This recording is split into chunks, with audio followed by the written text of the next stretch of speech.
people? You're doing fine. You're doing fine. So here we are. We have a good crowd tonight. Ed, there's about 20 people here, and I just want to recap what we did last time. Was we went over some of the South Brunswick's more notorious crimes over the years, and so tonight's installation will be unsolved crimes. So these are crimes they don't have a resolution. So anyway, you may have heard of some of these things, and you may not have. Some of them are from the far past, and some are from not too long ago. So I guess we'll just get started. So Ed, you can just take it away, right? Yes, Randy, that'll be fine.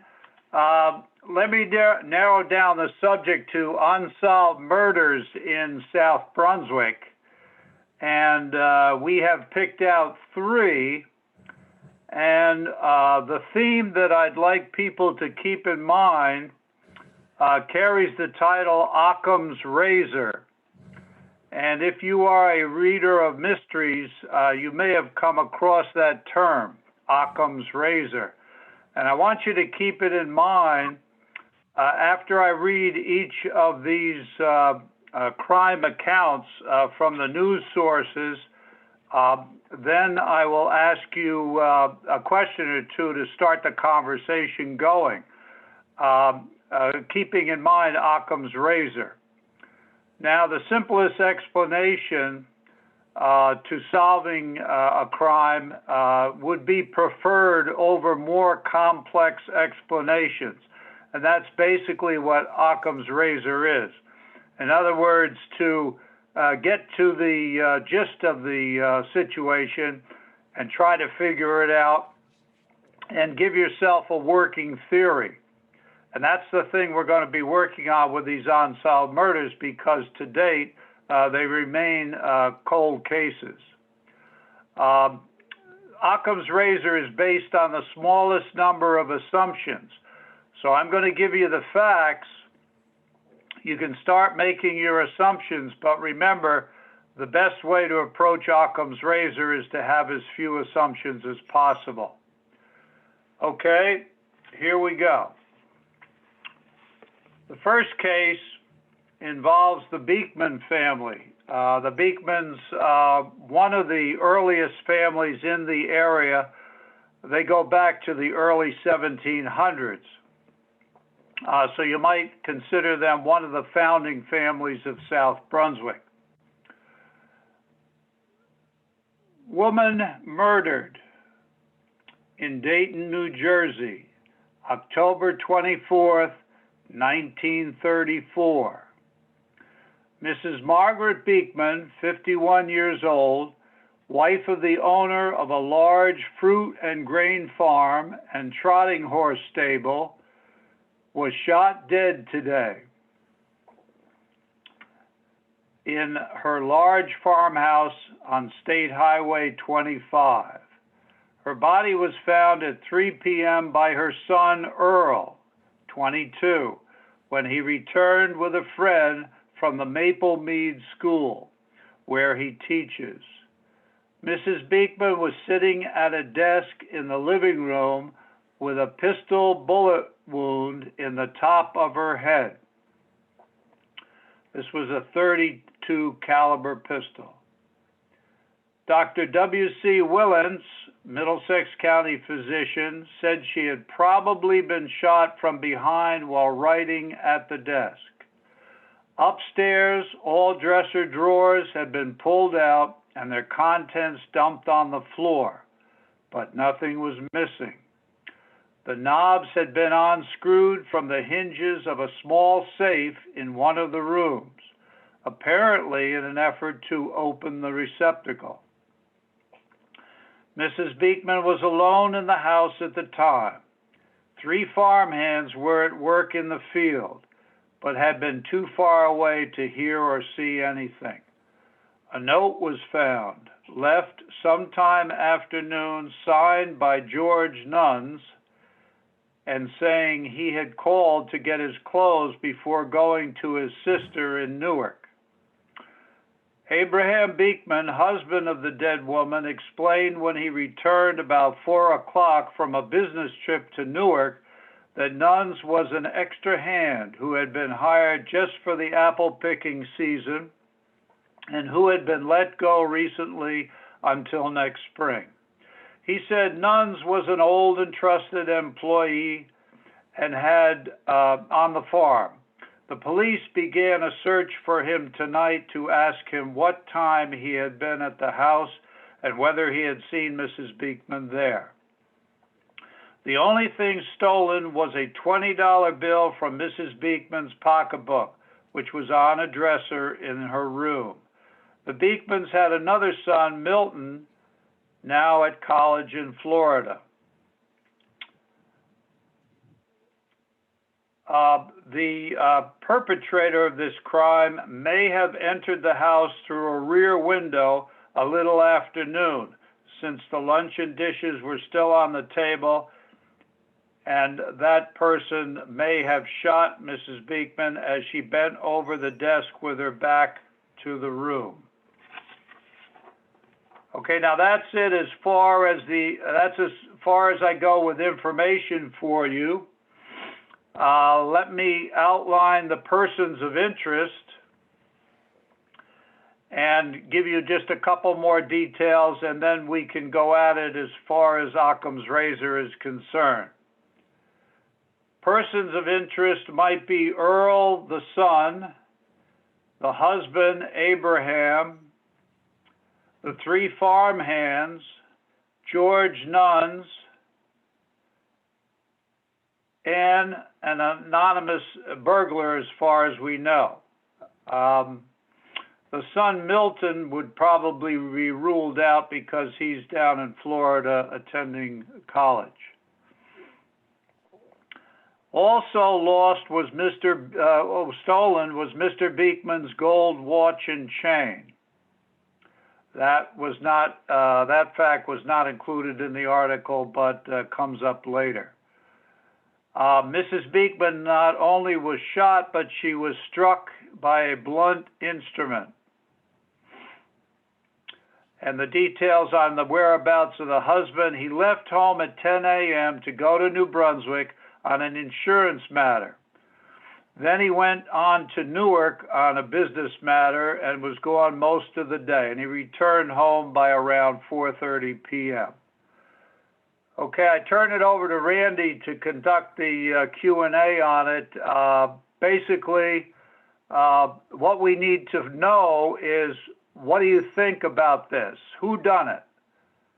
What is your gut feeling about who the person is who did this murder? Yeah, let's see. How can we collect everybody's opinions on this? You could just say your name, and then I can know and then I can just write down what it is if you have any ideas. I'll kind of go first. I mean, I'll say that I don't think it definitely wasn't the son that was at school. And the farmhand, I don't know. I don't feel like it's the farmhand, but anybody else wants to go in, they can jump in there.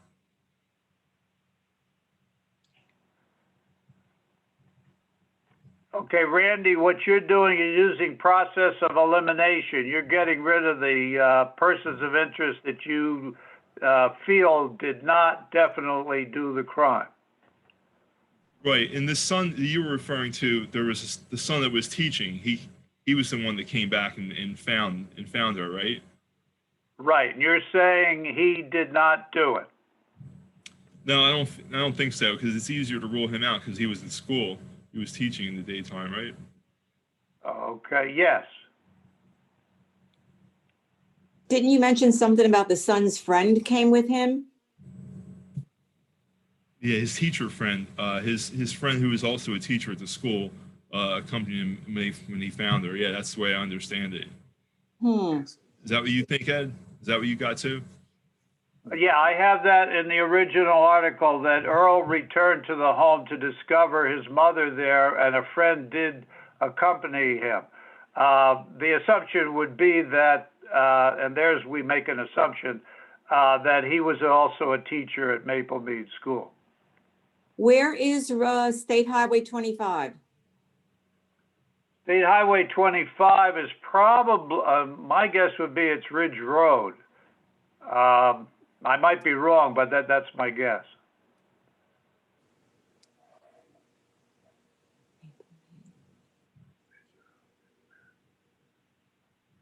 Hmm. Huh?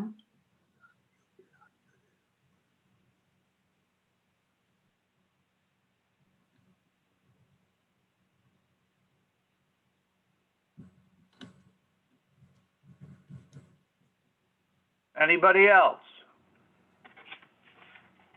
I have a statement about elimination. I think that the fact that the husband would know the combination for the safe, so you could eliminate him from the suspects, because obviously someone didn't know the combination for the safe, and that would mean in probably a Depression era that there wasn't enough money around, and it was someone outside the family who did the dastardly deed.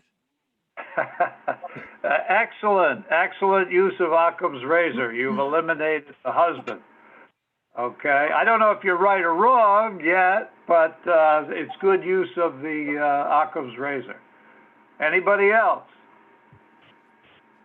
What year was this? Oh, he can hear me. 1934, during the Depression. Okay, this is Judy. I'm not so sure that Milton, the son, should be eliminated. We just don't know what he was doing, and he could have returned and killed the mother. Well, yes, except according to the source I'm using, he was attending college in Florida. Yes, but he could have come up to New Jersey. Okay, all right, okay. We're accepting anything because this is Occam's razor, and that's your gut feeling as to who did the crime. So we have a possible turning person of interest into a suspect, and that would be the son, Milton. Correct. Okay. Let's see if anybody agrees with you or disagrees, or we have some other input. Didn't they have a lot of infamous people around the time, like Bonnie and Clyde, Pretty Boy Floyd? They may not have been in New Jersey, but didn't Jersey have their own versions at the time? Maybe not as infamous as them, but could have been. Yes, we did have, we had an account the last time we met about whiskey robbers and gangs that were operating between Trenton and Newark. And of course, one of the ways to move that illegal booze during Depression years and the Prohibition was using Route 27. So there were some nasty types passing through, not living in South Brunswick, but passing through. And a couple of crimes were committed on Route 27 that had to do with the whiskey robbery. This is different, but what you're saying is, I guess that you're picking out somebody who hasn't been named per se in the suspects. In other words, quote, a burglar who has not been named. Is that what you're saying? Yes, that's what I'm saying. And, it's an apple farm. They could use the apples to make wine during Prohibition. They might have been involved in some underworld activities we didn't know about. Okay. Does anybody suspect George Nuns, who came by the house to pick up his laundry? George the farmhand. Yes, the part-time farmhand that was hired just to pick apples in season, and then he was let go. He was just let go before this crime was committed. I think that's a possibility. Okay. I can't talk. I'm sort of leading you on because the follow-up story in this unsolved mystery, and that sort of indicates that George Nunn was not found guilty, was that George Nunn was interrogated by the police, and he requested that he stay in jail overnight rather than be released because he didn't have any money, something to that effect. And the police got to him before he committed suicide, before he tried to commit suicide. So he failed to do that, and the police and anybody else who was suspecting him found that his story was credible. And of course, the husband stood up for George Nunn's too. So George Nunn was never accused of the crime, but he felt remorse over the fact, I guess, that he could have saved Mrs. Beekman's life if he had gotten there earlier, something to that effect, or gotten there later. Okay, anybody else have input on it? David, are you the same one who got the help, the Hinberg baby? I didn't catch all of that. You said something about the Lindbergh baby?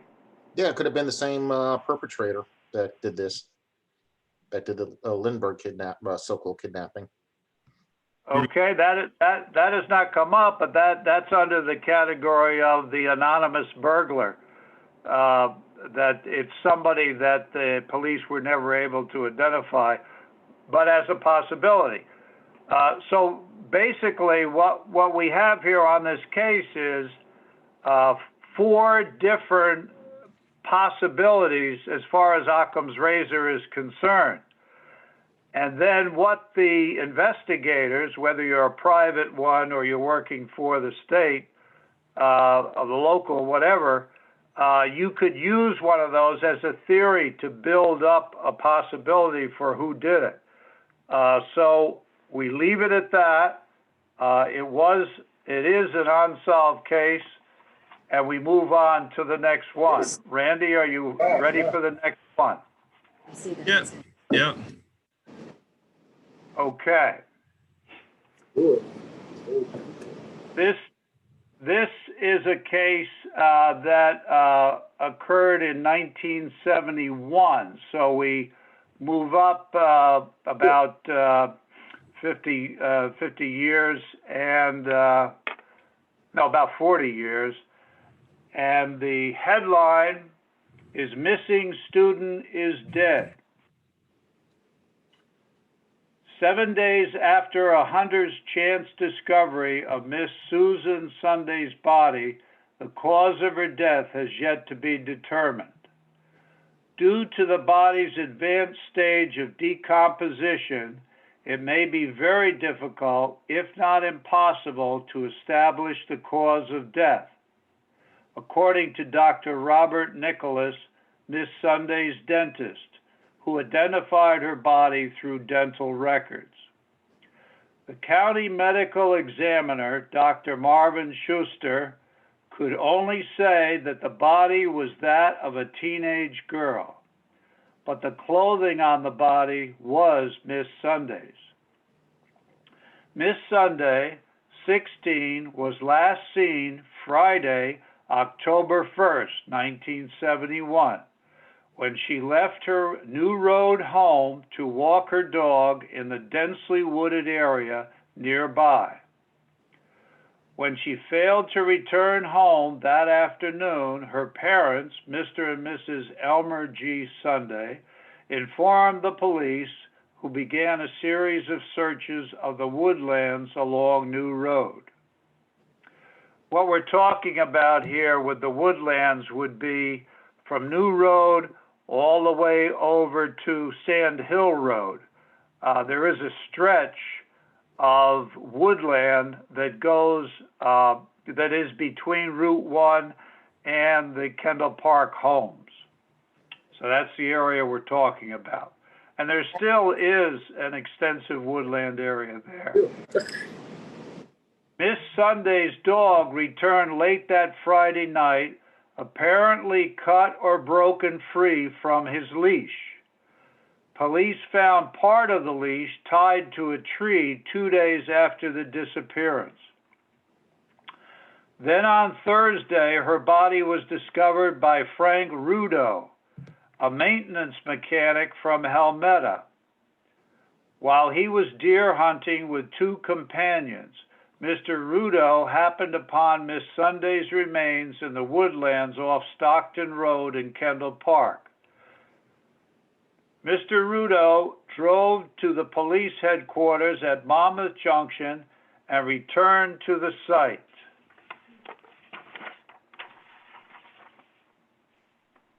Okay, and let's see, return to the site.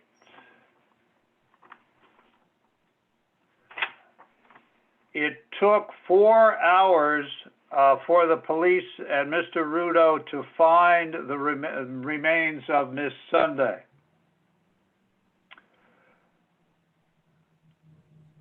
Now I have a few extra clues for you that were included in some other articles. The clothing that they found when she went, before she went missing, what she was wearing was an orange and blue striped jersey blouse, dungarees, and boys' white sneakers. It is assumed that around 11 p.m. The crime was committed. It also appears that the dog did chew through its leash. So somebody had tied up the dog and the dog chewed through the leash. Now, the persons of interest, we have the hunter, Frank Rudo, plus his 2 companions. Parents have to be considered. That would be Elmer G. Sunday and Barbara Shaw. Miss Sunday had 2 sisters. No, 2 of the sisters still lived in Kendall Park at the time. Barbara Shaw was married and lived somewhere else. The 2 sisters in Kendall Park were Janet and Ann. There were 2 suspects picked up in the area. I believe both of the suspects were from the trailer park off of Route 1. They were given polygraph tests and they came out negative. There was also a, quote, undesirable mother and son living in the neighborhood that several neighbors had complained about. And they were also questioned, and they moved from Kendall Park just a few weeks after the body was found. Okay, that's all the information I have for you. What are your thoughts on this murder? Well, I want to know more about the family that moved, the undesirable family. I mean, that, it'd be interesting to know more about them. Yes, that undesirable was in the news article, that follow-up news article, and it was in quotes, of course. And that was just the undesirable stems from what the neighbors were saying about the mother and her son. It was the son who was doing some things, going on people's property and staring in windows, trying doors, that sort of thing, and running away, that type of thing. Did you say how she was killed? No, because the decomposition of the body was such that they couldn't tell. Okay. Now, it looks like she left on a Friday at 4 o'clock in October, and it's kind of starting to get dark then for a little bit. But she wasn't found until 11 o'clock, or that's when she was killed? That's when she was killed. That is one of the assumptions. she was killed. Because they were estimating when she was killed, around 11 p.m. Mhm. Yes, it was getting dark earlier, seeing that it was October. The thing was the body wasn't found till 7 days. Wow, Wow. that's a long time, but I guess there's a lot of woods back there. Right, and it's interesting. Another detail that's interesting is when Frank Rudo was leading the police to where he had found the body, it took 4 hours for the police and Rudo to find the body. Hmm. And I've walked back in those woods, and there are areas that are, dense, overgrown, very difficult to walk through. Also, some swampy areas. And I guess Rudo did not mark the spot where he found the body, so it would be easier to find. Probably rushed to get out of there. I'm making another assumption. But for some reason, it took 4 hours for them to find the How body. do I know? Sorry. What's that? Another question. Yeah. Wearing the boys' sneakers. She had 2 sisters. So where did she get the boys' sneakers? That's a good question because the other sister who would have the hand-me-downs was also a sister, So Right. this family had 4 girls in it, and there's no mention of any boys in the family. Did she go out? Might, Yeah, did that she might go out wearing the boys' sneakers? Or they Yeah. just found them?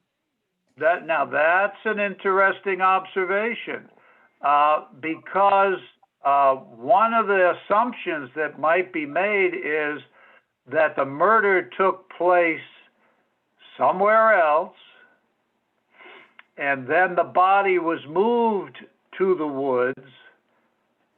Maybe the white sneakers were added to her. In other words, they removed her original footwear and put on boys' white Right, sneakers. yeah. Okay, so that's an assumption that could be made. We're already at 2 assumptions, but it's a very important point. That's a good question. I have Thank you. another assumption. Okay. I think she may have known the perpetrator, and that accounts for the perpetrator may have lost control and killed her because she didn't agree with his advances, or he possibly wanted to have sex with her, and she refused, so he bludgeoned her to death. Right. I think there may have been a familiarity between her and the person. Okay, that is another excellent point, and it possibly ties into if it's a boyfriend or somebody she knew, then the dog might have also been familiar with this person. And all that had to be done there was tie the dog up, move away from the dog, and then maybe the crime was committed. But that does sort of tie in with the fact that the dog didn't come to the rescue of the girl. The point with the sneakers, as I recall, then that was not uncommon for teenage girls to be wearing men's sneakers, sort of like as a fashion thing or something like that at the time. Right. So you're discounting that as part of your Occam's razor. Yeah, I'm sure the parents would have made mention that there's something odd about that if that were really not hers. Okay, good. That's the other side of the coin. Now that's an equally good observation. So what does that whittle us down to? These Wait a persons minute, have, another observation. Okay, go ahead. Okay, Donna said that a lot of girls wore boys' sneakers at that time, but were the sneakers her size? Would she have bought Okay, boys' sneakers and worn them, or were they maybe her boyfriend's sneakers? Or after she was murdered, they picked up other shoes, like I said before. So the okay, sneakers, I think, is an important clue. okay. Okay, and we have seen a couple of sides on this as far as the sneakers are concerned. So it's obviously a point that the people investigating the crime need to look into. And I'm sure they did. I don't have any details as to the size of the sneakers, whether they fit her or not. But for our investigation, it becomes an important point and needs to be checked out. That is good. Now, as far as these persons of interest are concerned, are there any that you want to now turn into suspects?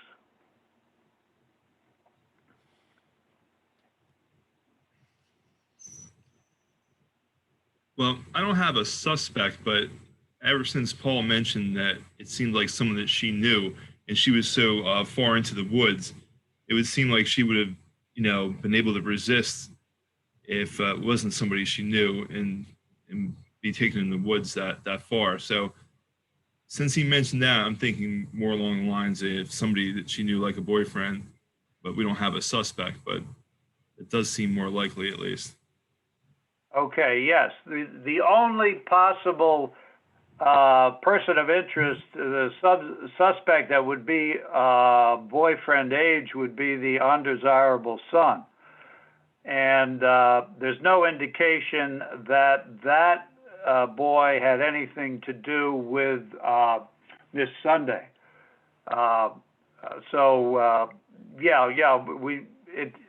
What you're pointing to, Randy, is it's somebody who is not on our persons of interest list. Right. That's what you're saying. Anybody else want to have input before we go to the next case? Well, maybe they didn't know that she had a boyfriend because, the parents didn't know, because back then, I know I didn't tell my mother everything. Right.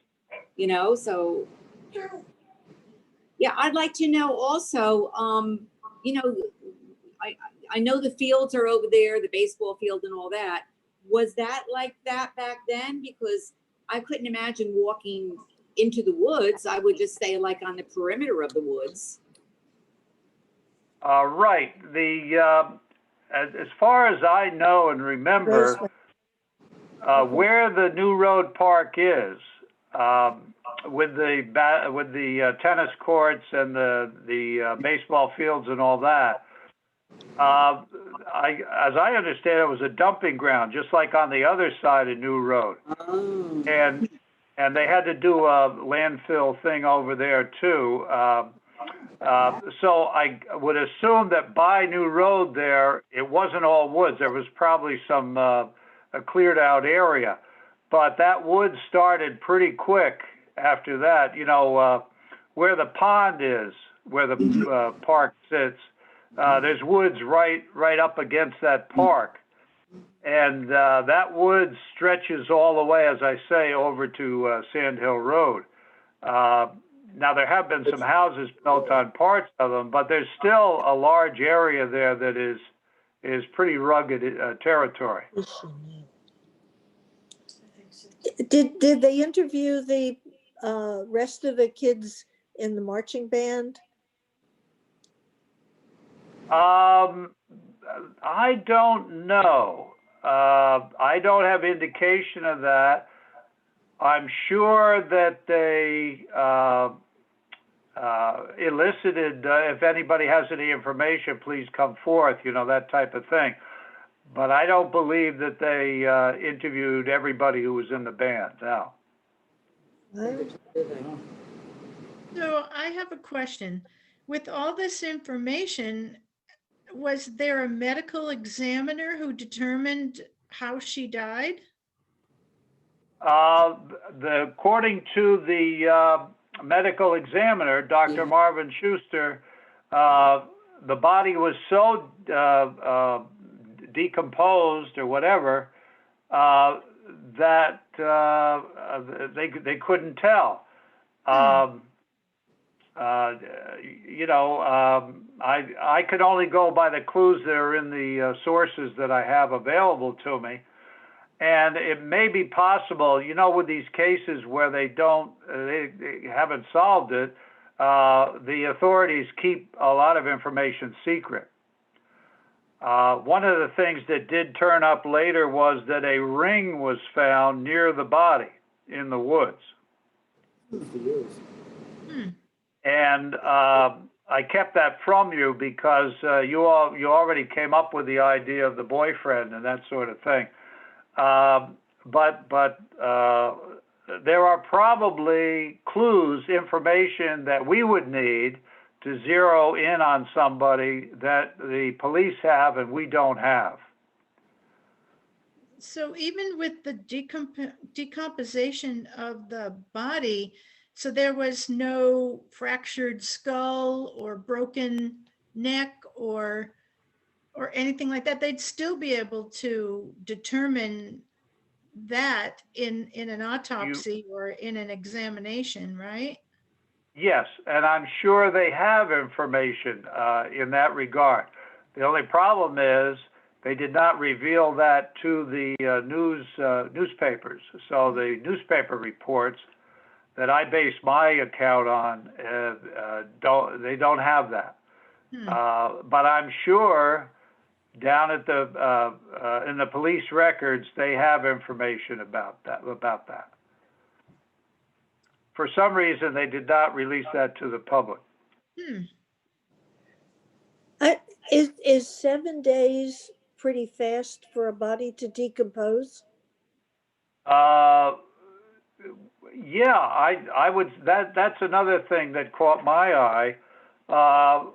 You figure decomposition in October, things are fairly cool. It's not like July, and you got 80, 90 degrees temperatures.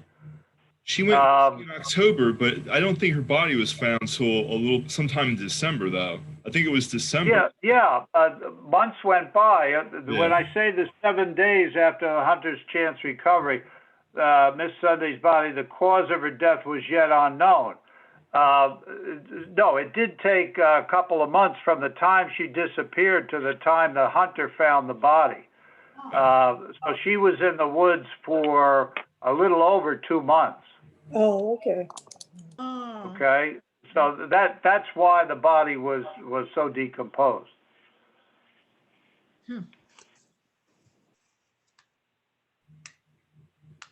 Okay. It doesn't seem like it was a very. It doesn't seem like it was a very good job of looking for her. If the hunter found her, I mean, as you know, I would have. They do things now. They have like 40 people walk through the woods. Yeah. Yeah, they had a lot of people looking for her, and they couldn't find her. And all the police found was the broken leash, attached to a tree limb, and that's all they found. And then the hunters happened to passed by where the body was, and that opened that part of the case up. I had quite a few people looking because I was talking to a patron that comes into the library, and he was before, and he remembers, and he was saying how many people that they spent so many hours out there, and from what he said, there were many people looking from the neighborhoods. Yeah, and kids too. Yeah, there were probably some people who were very close to finding the body, but just didn't do it. And it's amazing. It's amazing that hunters are in that area with all the houses around and everything. But that was a hunting area traditionally on both sides of Route 1, as a matter of fact. And fortunately, this hunter, Frank Rudo, and his two companions did find the body because much more time would have gone by before they were able to find her remains. But in 1970, when I just moved into Kendall Park, they were hunting in Brunswick Acres right behind my house, and I have a bullet right through my sliding glass door. So there were hunters had been there, and they didn't realize people were now living all around. It became suburbanized. Oh, wow. Right, I had a right. question. Huh? I had a question about the ring. Was the ring found two months later? When was it found? Because if a ring was lost in 2 months, it would be under the ground. They, according to the source, it said the ring was found near the body. No digging involved. It was right there. And it was found at the same time that the body was found. Maybe she was kidnapped and held somewhere else for a little while. That's why they couldn't find her in the woods, and then like a month later brought there or something. Yes, yeah, I did bring up that point, and you reinforced that by making that observation. Yeah. There is a possible chance that she was murdered elsewhere. In other words, maybe dragged elsewhere, Yeah. maybe to the trailer park, maybe to a house in Kendall Park. And then after she was killed, she was dragged into the woods or back into the woods. And so that is a possibility. That's That's why just a maybe. yeah. That's just a maybe. That's just an assumption. When did the dog return home? But let me see. I think that was around midnight. They Yeah, will. this, that day, yeah, or that within 24 hours, yeah. Yeah, late that Friday night. I think it was close to midnight, and just the torn leash was dangling off the dog. That was it. They don't know. It's not clear whether the dog chewed through the leash or it was cut. The assumption, and here's another assumption to make, was that the dog did chew through the leash. Mhm. Now the question might be, if the dog was faithful to the girl who was walking the dog, if the dog chewed through the leash, why didn't the dog scent the trail as to where the girl was taken, rather than go back home? You know, that's a question that came to my mind. Didn't they question a man who was known to be a derelict and was bothering young women many years after the body was found? And he was definitely considered a suspect. And I never knew what happened because I lived very close and I would pass her house every day, and she lived right near the woods. And to get from her home over to Stockton Road, where the body was found, she obviously couldn't have walked there. She obviously had to be moved. And I do remember that they did question someone because we were all concerned for our children at that time because it was right in Kendall Park. Right. There are further articles about this murder, and I did mention that our people of interest, there were 2 people that took polygraph tests and they came out negative. So there were 2 that the police were on the trail of, and around this time there was a serial killer. I believe he was connected with Milltown, living with a relative there, and he had spent quite a bit of time in jail and was out on parole, but then he died shortly after that, and at the time they were suspecting that maybe he had something to do with Susan Sunday's death. Because this person had killed several females, all on the young side, and they were girls that lived in New Jersey. So yeah, the police did have some suspects, the type that you're talking about, And I'm sure they did a thorough job of interviewing as many people as they could find that are on their list of people who have done crimes like this. So yeah, it's a possibility. But again, I don't have any details that say, oh, it's definitely that one. This is too late, right? Okay, are we all set? We're ready for the Yep. third one? Yeah. Okay, you guys are doing a great job. If I had money, I'd hire you to be detectives. Maybe we can form an agency, Randy, when we get enough money, get enough funding. We'll have a historical society detective agency and Sounds solve like a these book. crimes. Sounds like Okay, now this one moves us up in time to 1989. Oh, that's her. This headline that I'm reading from is Aileen Morris, 39, shooting victim, mother of 9 children. 9. Now, let me give you a little footnote here. Aileen Morris was my neighbor on Constable Road. She lived right across from the Constable School, and I lived right next to the Constable School at 23 Constable. So my family and my kids knew the Morris family and her kids.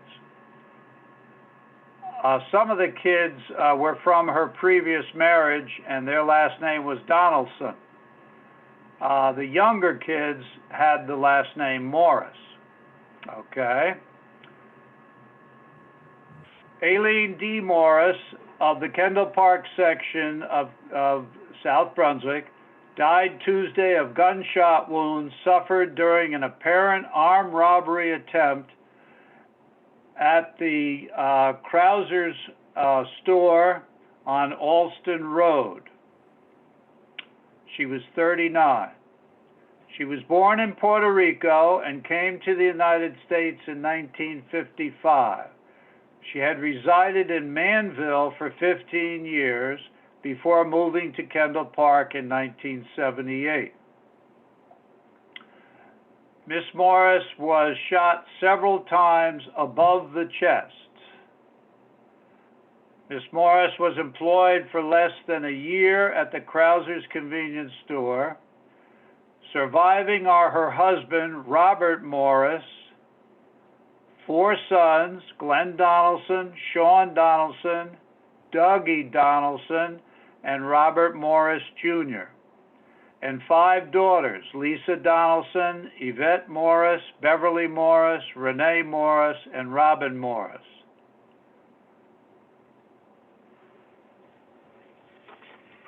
Okay.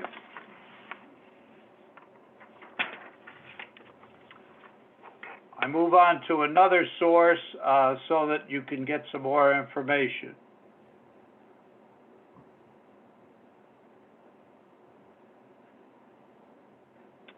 Aileen Morris was on duty when an unidentified suspect came into the Alston Road store between 9 a.m. and 11:40 a.m. and shot her several times. Police received the call informing them of the shooting at 11:40 a.m. after 2 patrons found her body. No arrests have been made, nor has the murder weapon been recovered.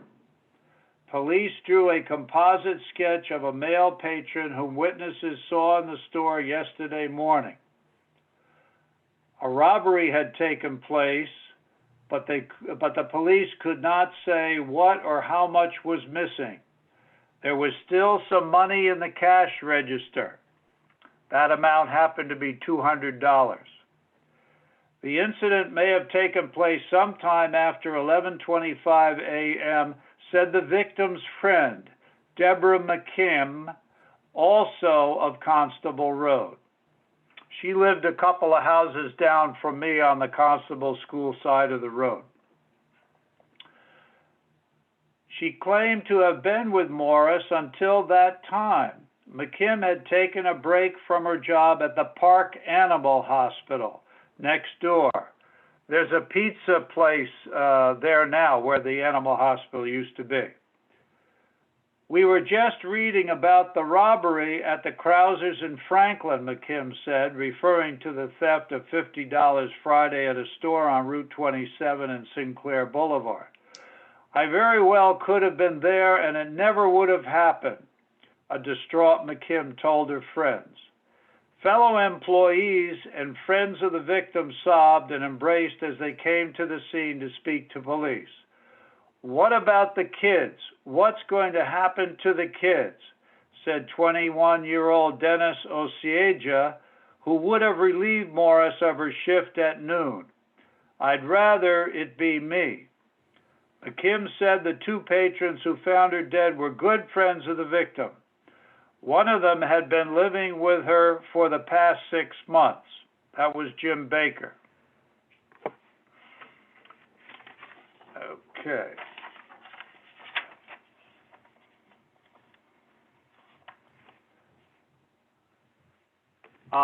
I have some more information for you, and then we can open it up to discussion. First of all, the persons of interest. The husband, Robert P. Morris.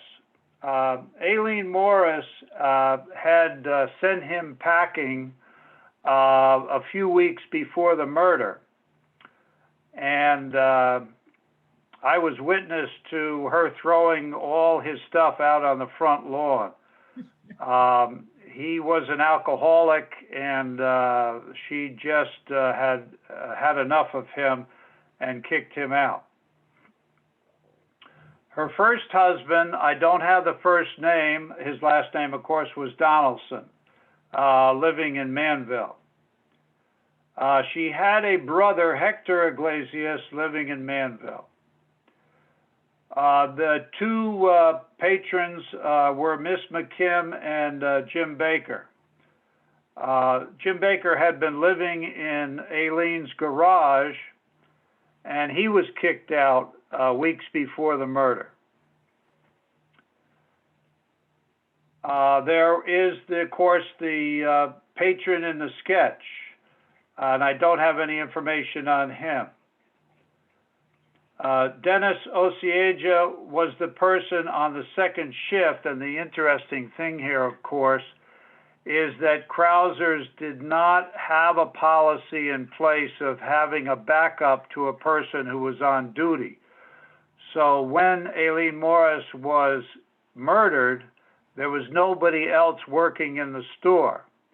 And when her shift was over, then Dennis was supposed to come in, and there was nobody else working in the store when he was in there. There was a man, this is in further reports, who was, there was an account where Aileen Morris and some of her children were in a department store about 5 days before she was murdered.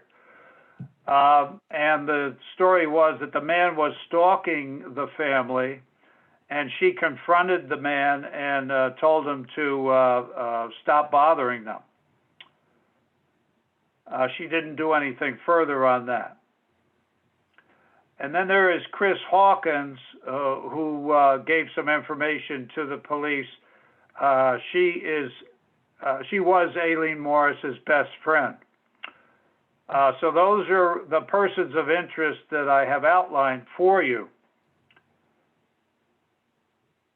And a follow-up to this situation, other than it being an unsolved murder, is that the husband, Robert Morris, filed suit against Krausers and won the suit. And the problem was that Krausers, shortly after the murder, filed for bankruptcy. So the family had a very difficult time getting money from Krausers for the children. Eventually, they did get the money. Okay, that's all the information I have for you, so take it away. No security cameras? Not at that time, no. I had 4 of her children in my class at Constable School, so I knew her very well. And she just loved having children because we used to ask her, why are you having so many children? And the last 2 children were twins, a boy and a girl. Now, when you're talking about the time, one of the teachers in our school had gone over to Krauser's, and she had to go very quickly to get back to school in time during her lunch hour, and it had to be closest to 12 when she went to pick up a sandwich, saw the mother, and then came back to school. So of course we were all in shock. And I think at that time, one of her children were in my class. Now the oldest child, it's so long ago that a lot of the details I don't remember, sort of took over taking care of the family. She was in high school at the time. And Yeah. the father did move back with the children to take care of the children. And there were all kinds of rumors. Obviously, we talked about it a great deal, about the family, and we really didn't know how we could help. I think we tried as best we can, but there were all the children to be taken care of. And I knew that they had sued Krauser's. I never followed through and was never told what happened to the case. Eventually, Yeah. the family moved away. Yes, yeah, the older children sort of took over, and the father was back on the scene. But basically, the older children took charge. That was Glenn Donaldson, Sean Donaldson, and Lisa Donaldson. Lisa Donaldson was the one. Right, right. And all the kids were very well behaved. Aileen made sure that they followed the rules, and they did a good job, and they tried to do a good job. They did lose the house. This was even after the settlement of Krauser's, and when they lost the house, then they dispersed and went here, there, and everywhere. One went to, I think maybe 2 went to Pennsylvania. A couple of them lived in the trailer park of Route 1 that we had mentioned before. But things were going downhill, and it was very difficult for them. Krauser's did not give them that much money. It was not easy street for them, and they went through the money very quickly. So there was no happy ending, no positives really towards the end there. But the kids are still hanging in there, as far as I know, and my son still hears from Glenn, and then he finds out how the other ones are doing. I believe that Sean Donaldson is a very successful public relations person in New York. That's great. And I think Lisa is doing fine, and I don't know about the others. One of the children died. One of the twin passed away. Yeah, Robert had leukemia. He had leukemia. Robert Morris Jr. He had leukemia, and he died. Yes. But talking about the children, she was a wonderful mother to all those children because they were in my class. They did their homework, and they came to school promptly every day.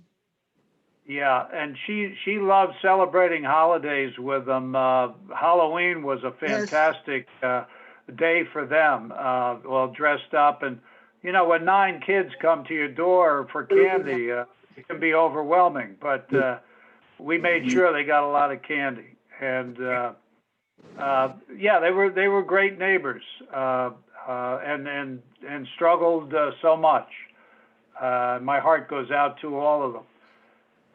But we, as investigators, have to get back to the case. So I need to hear from you on that.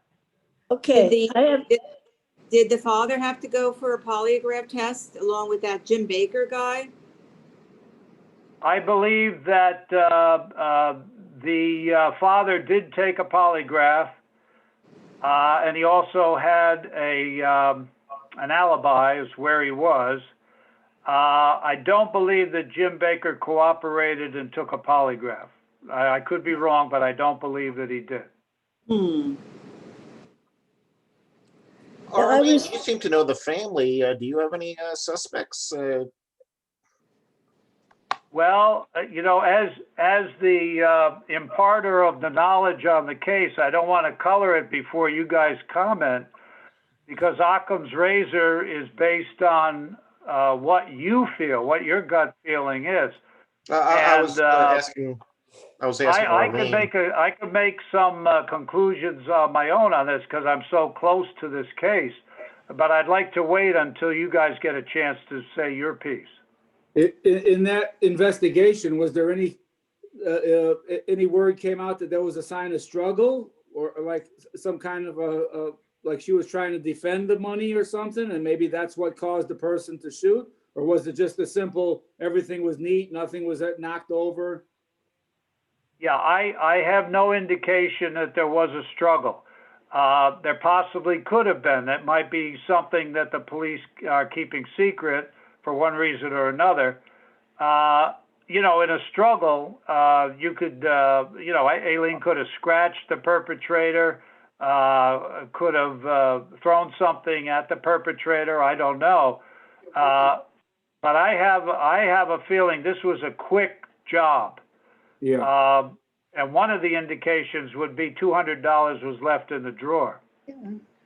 Out of how much? That the police never revealed.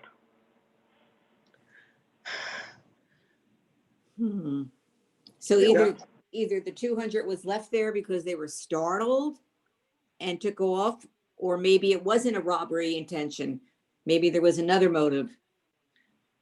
Yes, in other words, if they took some of the money, but not all, then maybe that was just like a cover-up step Right. To the idea that it was like a revenge killing, you know, where somebody comes into the store just to kill the person, not to rob the place.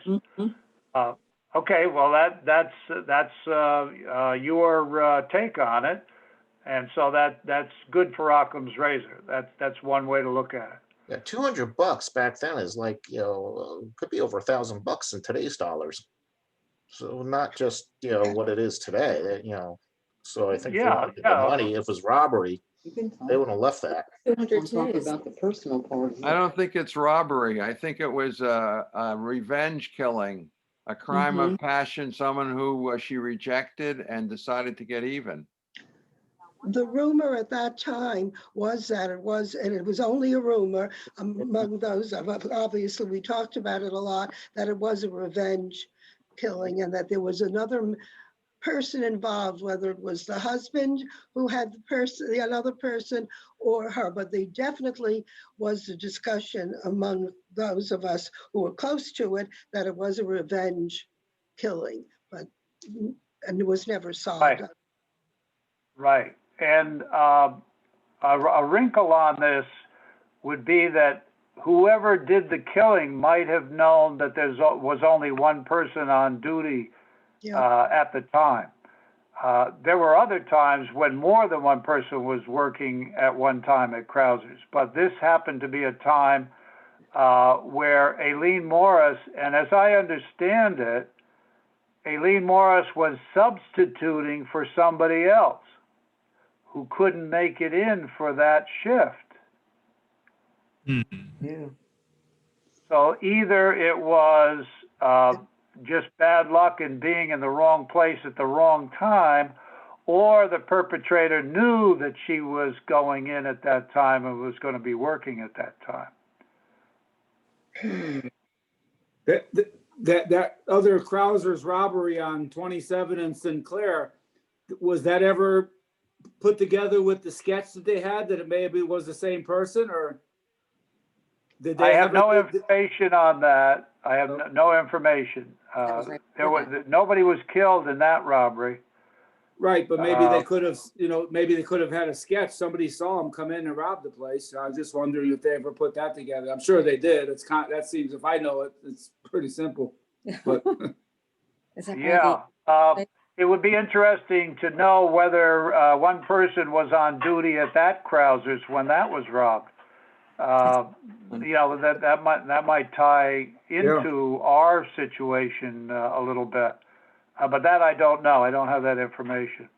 I'm sure they looked at that avenue. Maybe it was two Yeah, different I'm people. sure they did. Yeah, I'm sure they did. Anybody else have an observation?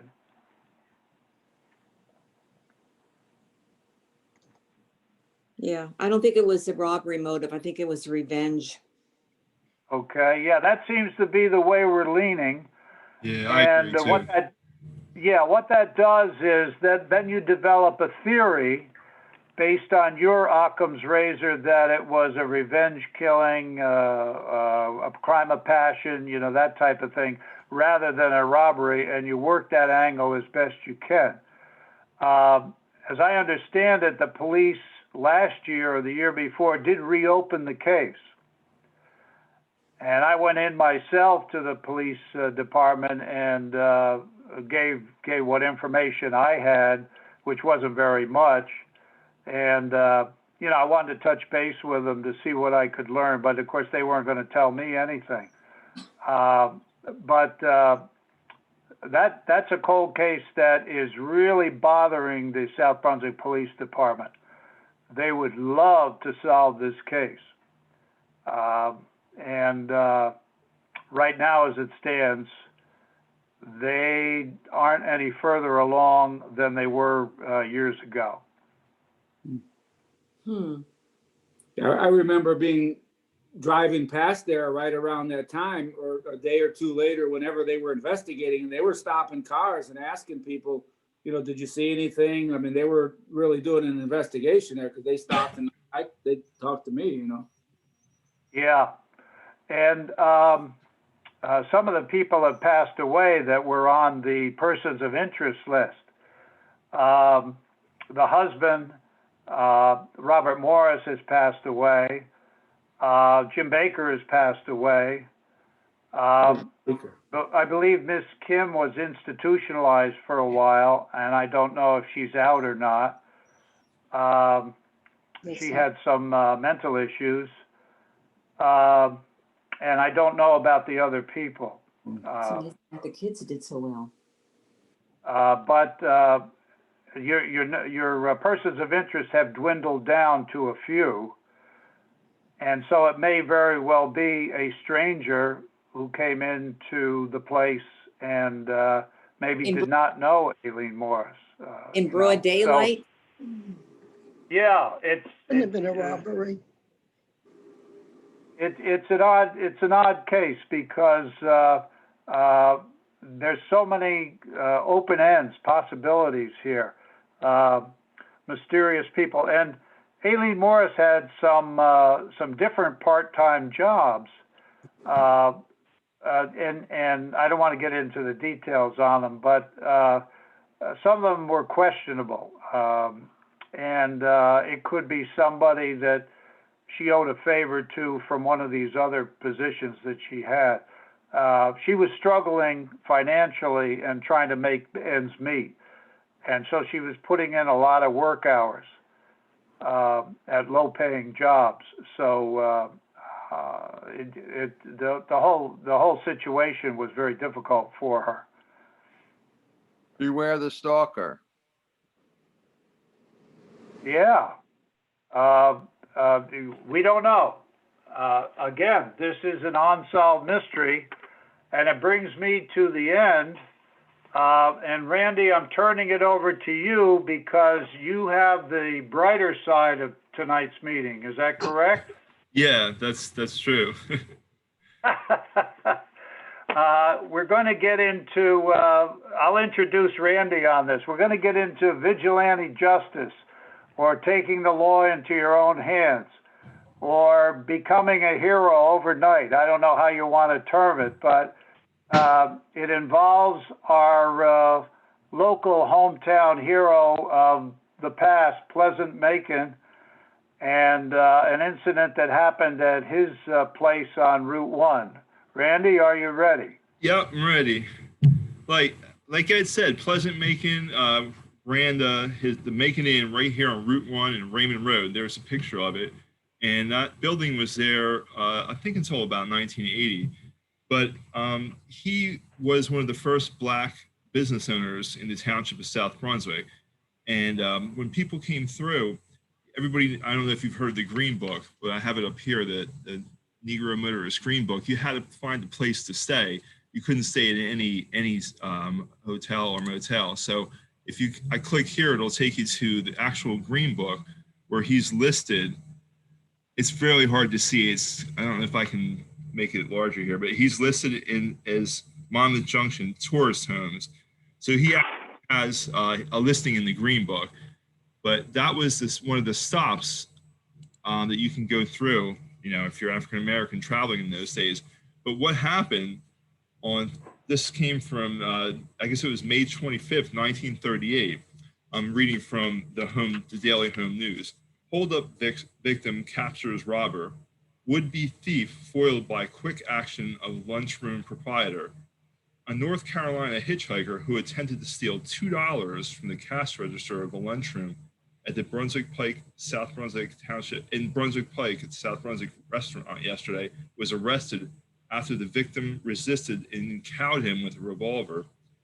Dwight Hunt, 17, a hitchhiker, was arraigned this morning before Recorder George A. Spillatore of South Brunswick Township on charges of robbery and atrocious assault and battery. The lunchroom proprietor, Pleasant Macon, 52, a Negro who operates a service station a few miles north of the Penn's Neck traffic circle. So before Macon was able to get his revolver from the drawer, he was struck with a soda bottle wielded by Hunt. He took the bottle from Hunt and then hit him on the head. Both were at the Princeton Hospital for lacerations of the head. So, he was trying to get his revolver out to stop this guy, and they got into a scuffle, and, they both bashed each other on the head with the bottle. So then Macon had to think fast, and he said that Macon told the trooper from Penn's Neck that Hunt had entered the lunchroom and scooped the money out of the cash register. Macon, who was outside at the time, demanded the stranger turn over the money. A fight then ensued. Backing into a telephone booth, Macon covered Hunt with a revolver and telephoned the state police headquarters. After the prisoner was taken away, Macon returned to his place of business. So after reading this, he didn't have a phone inside of his establishment. So once he got the revolver, he trained it on him and walked him outside, I guess somewhere out in the front near the parking lot, and made a call to the state police with the revolver trained on this robber, the suspect.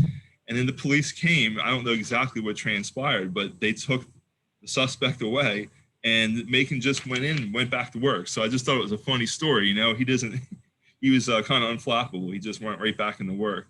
So there he is. He's a pretty interesting character, but I thought that story was really great from 1938. So that's on a little bit of a lighter note. Mm-hmm. That's a good way to end it, Randy, with a hometown hero. Actually, Macon was a Trenton guy and had businesses down there, but as I understand it, he's the first African American to have a viable business in South Brunswick. Yeah, he had as far as businesses in I Princeton. have researched. And He had a couple businesses. Yeah, he was not only a good businessman, he was a tough guy. You didn't mess with Pleasant Macon. Yeah, And I you can see him think there on the front porch. I think his first name fits him very well. If you are pleasant to him, he'll be pleasant to you. Otherwise, watch out. Just a side note on that, since you highlighted that Green Book, that's a very good movie that just was Yes. out a couple of years ago. Yeah. Right. And the guy that wrote that Green Book for 30 years, he was a mailman in New York, and he wrote the Green Book. I mean, every year he would update it, but he was just a letter carrier in New York. Yeah, that's why I included it, because it had such a, it's the movie came out a few years ago, and I was looking around, and I was able to look up the Green Book. Is from, I think it's the New York Public Library, and I was able to get the link, and he was listed right in there. there's a couple other places listed. I heard that back then, so in between here and Trenton, there weren't that many places that you could stay. You know, so you had to plot out where you were going to go, and that's why the book was so valuable. Yeah, yeah. But Yeah, one of the hot places for entertainment for African Americans was the Macon Inn. And as I understand it, there was a circuit that the musicians would go around to. One up in Lambertville, one down in Trenton, a couple of other places. Princeton. And that was another thing that put us on the map, was Macon's Inn on weekend nights when the band was playing. And it's a sidelight of South Brunswick history that very few of us know anything about.